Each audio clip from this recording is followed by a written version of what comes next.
feeding. The ing දයාබර දූ දරුවනි ඔබේ ඉංග්‍රීසි දැනුම වැඩි දියුණු කිරීම සඳහා අපි ඔබට අත දෙන්නෙමු. ඔබ සඳහාම සකසා ඇති මේ සරල ඉංග්‍රීසි පාඩම් මාලාව තුලින් ඔබේ දැනුම තවත් වැඩි කරගන්න. ලෝකයේ අනෙකුත් රටවල් සමග අත්වැල් බැඳ ගන්න අපි ඉංග්‍රීසියෙන් කතා කරමු.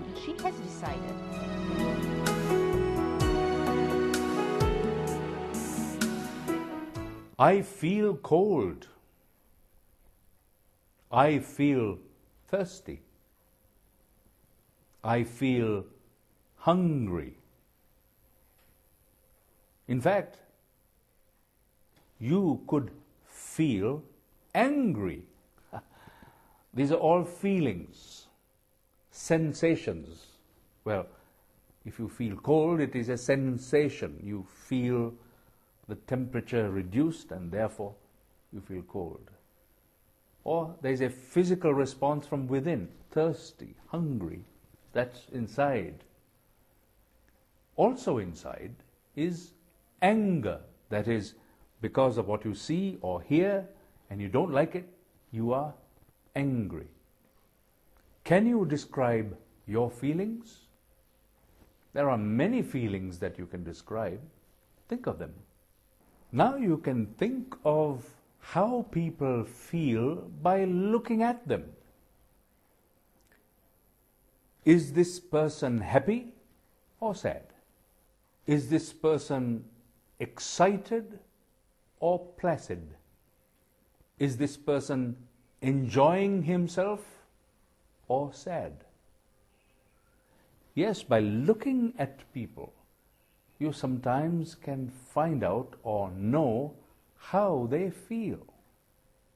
While we are talking about feelings and how you feel or how someone else feels, we can also ask the question or deal with the question of how people think.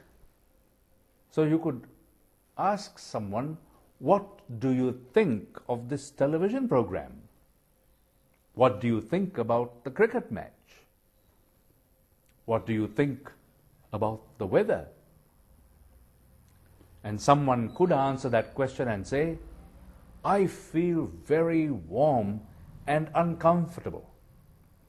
That is in answer to the question, what do you think about the weather? So, please consider all these different usages. Just a few we have suggested now, but there are more that you're going to be learning in the next few minutes. And the more you practice, the more you use these expressions, then the more you're going to gain skills in the use of the English language and also be able to perfect your skills. So do continue to view this program. We've learnt about the form going to. Now let's talk about feelings.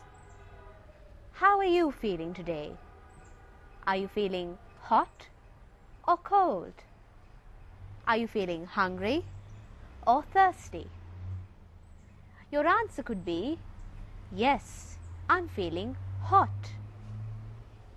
Or you could say, I feel cold. Let's try that with another question. I'm feeling hungry. I feel thirsty. How can you help someone who's feeling hot? You could say, why don't you have a glass of lemonade? What about someone who's feeling cold? Why don't you put on a jumper? Someone who's feeling ill might need to go to the hospital. So what would you ask? Why don't you go to the hospital? And someone who's feeling thirsty might like a glass of water.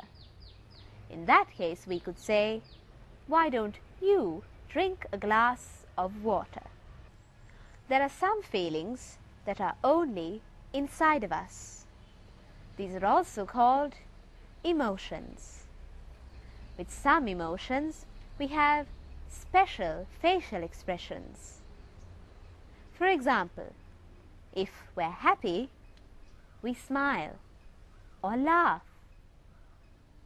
If we're sad, we frown or cry. Some other feelings we might have. We could be angry or frightened, upset. We could also feel excited or surprised. Now, if we're talking about a film, a movie, or a book, we'd have to tell someone how we felt about it. You could say, I found the book interesting, or it was interesting. I enjoyed the movie, or it made me laugh. Some other ways to describe a movie or a film or a book: boring, funny, and sad. Feelings are what you feel inside. Well, we have a little time now. Shall we learn a couple of phrases? Phrases meaning more than one word brought together and having a special meaning in the use of the English language. A bit. You've heard that. A bit. You might have heard someone say, wait a bit. A bit means a short time or very little, small amount, a tiny amount, a bit. Sometimes we might ask a person who's generally getting very angry to have a bit of patience. That means do not get so angry or impatient. To such a person we could say, have a bit of patience, a bit of patience. Like that, you can say to someone who's wanting to eat something that you are eating, and there is only just a small amount, you might say, or if you'd like to have some, I can give you a bit, meaning half a piece of cake is a bit of cake. So the word a bit is the idea of a small amount, either of a substance, a thing, or even time. And perhaps, as in the case of patience, a quality. Okay, that's a bit. Then the other phrase is have a rest. Have a rest. This is something what we might say to a person who has been very, very busy and seems to be overtired, extremely tired, very tired.